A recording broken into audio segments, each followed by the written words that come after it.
প্রিয় সাকিবিয়ান ভাইরা বোনেরা, আজকে ১৬ই মে। আমাদের তো অপেক্ষার আর তর সইছে না। যদিও অফিসিয়ালি কোথাও থেকেই কিছু অ্যানাউন্সমেন্ট আসেনি, বা তারা কখনো অফিসিয়ালি এটা জানায়ওনি যে ১৬ তারিখেই তারা আমাকে উড়িয়ে দাও গানটা দেবে, কিন্তু টিজারের একটা অংশ দেখে আমরা নিজেরা নিজেরাই ধরে নিয়েছিলাম বা ধরে নিয়েছি যে আজকেই আসবে আমাকে উড়িয়ে দাও গান। রকস্টারের দ্বিতীয় গানটা আজকেই আসতে চলেছে।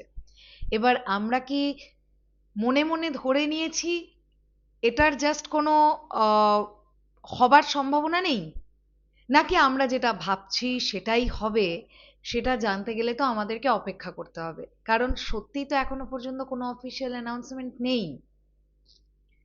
আজকে বিকেল সন্ধ্যেবেলার দিকে টিম গান ড্রপ করবে, যদি তারা করে, যদি তারা মনে করে যে তারা আজকে ড্রপ করবে, তাহলে ম্যাক্সিমাম বিকেল সন্ধ্যেবেলার দিকেই তারা ড্রপ করবে। নিশ্চয়ই রাত্রি ৯টা বা ১০টার সময় তারা গান ড্রপ করবে না। তো আজকে বিকেল সন্ধ্যেবেলার পর ওই ৭টা ৮টা ওই টাইমটার পরেই আমরা বুঝে যাব যে আজকে আদতেও গানটা আসছে কিনা। বাই চান্স যদি আজকে গানটা না আসে, সেক্ষেত্রে আমাদের কি ধরে নিতে হবে? সেক্ষেত্রে আমাদের ধরে নিতে হবে যে শুধুমাত্র গল্পের প্রয়োজনেই ডিরেক্টর ওই ডেটটা ওই টাইমটা ওই ফ্লেক্সের মধ্যে মেনশন করেছিলেন। তার মানে আমরা আগুনকে আমাকে উড়িয়ে দাও গানটা পারফর্ম করতে দেখতে পাবো ১৬ই মে ২০২৬। এইরকম সময়টাকে পর্দায় তুলে ধরেছেন রকস্টার সিনেমার ডিরেক্টর আজমান রুশো। তাহলে এখান থেকে কি সাকিবিয়ানদের মন খারাপ হবে? দেখো, এটা অস্বীকার করার কোনো জায়গা নেই যে রকস্টার টিম এখনো পর্যন্ত যা যা কন্টেন্ট ড্রপ করেছে রিলিজের আগে, মেগাস্টার শাকিব খানের রিসেন্টলি সিনেমাগুলোর ক্ষেত্রে আমরা খুব কম সিনেমার ক্ষেত্রেই এরকম প্রমোশন পেয়েছি। মানে কোনো সিনেমার টিজার দিত তো ট্রেলার দিত না, কোনো সিনেমার তো টিজার ট্রেলার কিছুই দিত না, একটা গান দিয়ে সিনেমা রিলিজ করে দিত। আবার কোনো সিনেমার দেখা যেত একটাই টিজার এলো, ট্রেলার নেই, গান নেই, কিছু নেই, সিনেমা রিলিজ হয়ে গেল। তো এরকম অনেক রকমের আনপ্রফেশনালিজম আমরা দেখতে পেয়েছি মেগাস্টারের সিনেমাগুলোর সঙ্গে। সেইখান থেকে দাঁড়িয়ে কিন্তু রকস্টার টিম বেশ খানিকটা এগিয়ে আছে, এটা অস্বীকার করার কোনো জায়গা নেই।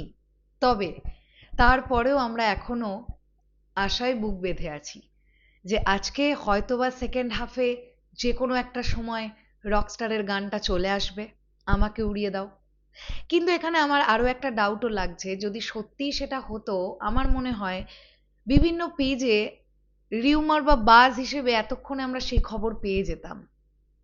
তোমরা খুব লক্ষ্য করে দেখবে, যেগুলো রিউমার বা বাজ হিসেবে কোনো একটা কন্টেন্ট অমুক তারিখে আসতে পারে, অমুক তারিখে আসতে পারে, এরকম একটা বাজ বা রিউমার যখন সোশ্যাল মিডিয়া জুড়ে ঘোরে, নয় সেই দিন আমরা কন্টেন্টটা পাই, নয় তার থেকে একদিন দুদিনের মধ্যে আমরা সেই কন্টেন্টটা পাই।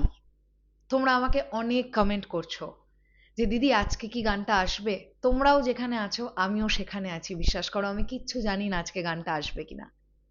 তবে এইটুকু জানি গানটা এলে আজকে খুব আনন্দিত হব, কারণ সিনেমা মুক্তির বাকি আর আজকে ১৬ তারিখ, জাস্ট ১১ দিন। আমরা তো এটা চেয়ে কোনো অপরাধ করিনি যে লাস্ট ১৫ দিনের উইন্ডোটাতে রকস্টার টিম ফাটিয়ে প্রমোশন করুক। রকস্টার টিম যদি সত্যি ফাটিয়ে প্রমোশনটা এই ১১ দিনের উইন্ডোতেও করে দিতে পারে, বাদবাকি সিনেমাগুলো প্রমোশনের দিক থেকে আর ধারে কাছেও আসবে না, এটা নিয়ে কোনো সন্দেহের অবকাশ নেই।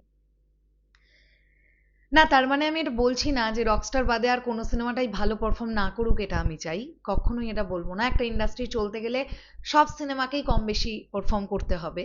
বাট এটা তো অবশ্যই ঠিক যে মেগাস্টার শাকিব খানের রকস্টার বলে আমরা অনেকটা বেশি আশায় বুক বেঁধেছি, কারণ মেগাস্টার শাকিব খান এই সিনেমার নায়ক। তোমাদের কি মনে হচ্ছে বলো তো, ডিরেক্টর কি আমাদের সঙ্গে মাইন্ড গেম খেলেছেন?